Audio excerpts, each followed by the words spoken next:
In the early 2000s, you'd be hard-pressed to find someone in Japan who didn't know of the Kirijo Group, a global conglomerate involved in nearly every aspect of daily life. And the heiress to this impressive company was a young girl named Mitsuru Kirijo.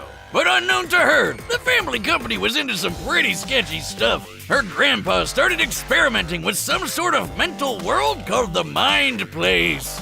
Or more officially, the collective unconscious, a realm connected to every living being's subconscious mind. And within the collective unconscious dwells shadows, fragments of human psyche which often appear as malevolent monsters. They're basically demons. Kind of. However, there's another sort more directly integrated with the minds of individual people, effectively becoming their shadow selves. So some of them are demons who want to kill you, and some of them are demons who are part of your brain? Close enough. Well, Gramps tried to get the shadows for himself, but as anyone who's tried to summon demons will tell you, don't do that.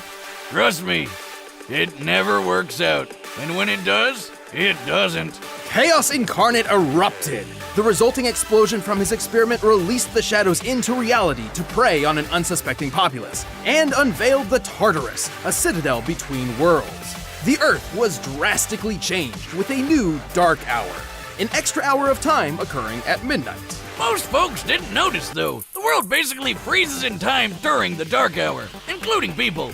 So nobody's got to pick up a new 25-hour clock, because when the hour runs up, everything continues like nothing happened. It's like getting an extra hour of secret sleep. But some people are able to operate during this hour, including Mitsuru, which she decided to take full advantage of.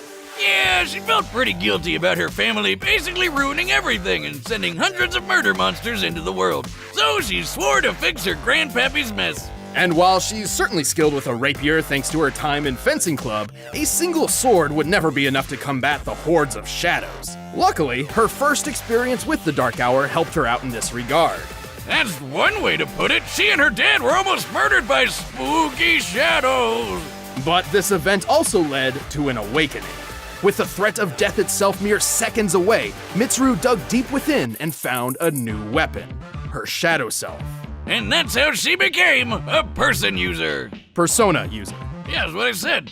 Thanks to this fateful night, Mitsuru can summon a manifestation of her personality known as a persona. This was Penthesilea, who would eventually evolve into her ultimate form, Artemisia. Artie is the best non-imaginary friend you could ask for. She's got all sorts of powerful ice spells. She can heal Mitsuru's wounds. She can drain someone's energy and add it to Mitsuru's own. And she can blow people up with mega deal. It's a big purple kaboom that ignores special defenses. Anyway, and to top it all off, she's got a kinky ice whip. While Artemisia cannot really be killed, she does have her limits. When a persona is overtaxed or takes too much damage, it becomes broken and unusable for a short time. And since Artemisia is technically part of Mitsuru's mind, when the persona gets hurt, so does she. But this connection also grants Mitsuru her own set of special powers. She's physically superior to most others. She can also sense the locations of people and layouts of buildings through analytical clairvoyance. She's also immune to ice and the cold, so I'm not really sure why she needs that giant fur coat. Everyone needs a good fur coat, Wiz. But who would wear a fur coat into battle?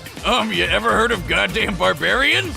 I mean a fur coat like that. Well, then clearly someone with good taste. You know what? I want that coat. I'm going to the store. You've got to stop walking out of these, and he's gone.